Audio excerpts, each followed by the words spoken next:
Good morning, students. Welcome to eSuvidya. Hope you all are fine and safe. Students, in the previous class we have discussed that poets write very beautiful poems or very magnificent poems looking at very common objects. So whenever they look to the beautiful sides of nature and whenever they look at very common things, then they write very beautiful poems looking at to the common objects, as we have discussed, looking at common animals like dog, cat, mouse, etc., or looking at very common things like the beautiful flowers or the flowers. So they can write very beautiful poems. And we have also seen like they have how the poet has written a very beautiful poem looking to the cobwebs or to the spider net. And we have discussed that when the poet look at the cobwebs stretching in the telephone wire, then he compares this long stretch or long and a continuous spider net with the weaver's unfinished clothes that is available or that is found in the work site. So he compares it with the what? With the weaver's unfinished clothes that is available in the work site. And also he tells that how a spider continuously without taking any break, non-stop, the spider works and the spider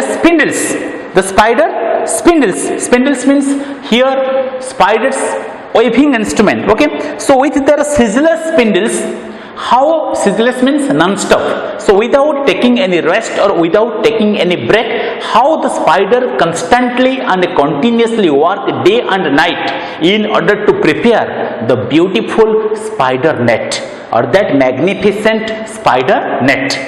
So let us discuss the rest portion of the poem.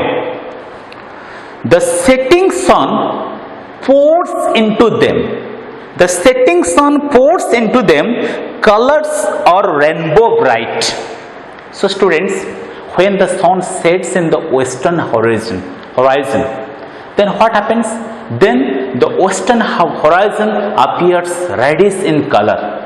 The setting sun gives a very magnificent look, a very beautiful look to the spider net. When the beams means rays, when the beams of the setting sun fall, when the beams of the setting sun fall on the spider net, then automatically it appears just like the color of the rainbow. Just like the color of the rainbow, it appears very beautiful. The setting sun pours into them colors or rainbow bright. So when the sun sets in the western horizon and its red color sunbeams fall on the spider nets, then it appears very beautiful. It appears just like the color of a rainbow. But the moon turns them into magic white. So when the evening turns into night, and when the moon started floating in the night sky, then its silver beams and its silver color light started falling on the spider net. And when the silver color moonlight starts falling on the spider net, it appears very beautiful. It appears very attractive, and it appears as if the moon is giving a magical look to the spider net or to the cobwebs. The moon is giving a magical look to the cobwebs or to the spider net. So you see, students, how the setting sun and the moon is giving a very magnificent, a very magical look to the spider nets. When the setting sun is setting and its red color sunbeams is falling, it is giving the color of a rainbow. And when the moon is appearing in the night sky and casting its silver light or silver beams, then automatically the silver color moonbeams gives a very silvery look, magic white. It gives magic white. So now the spider nets are not appearing white, but it is appearing very magical white. It is appearing just silver color. It is appearing silvery. It is appearing silvery because when the silver color moonbeams are falling on the spider net, it is appearing silvery or it is appearing magic white.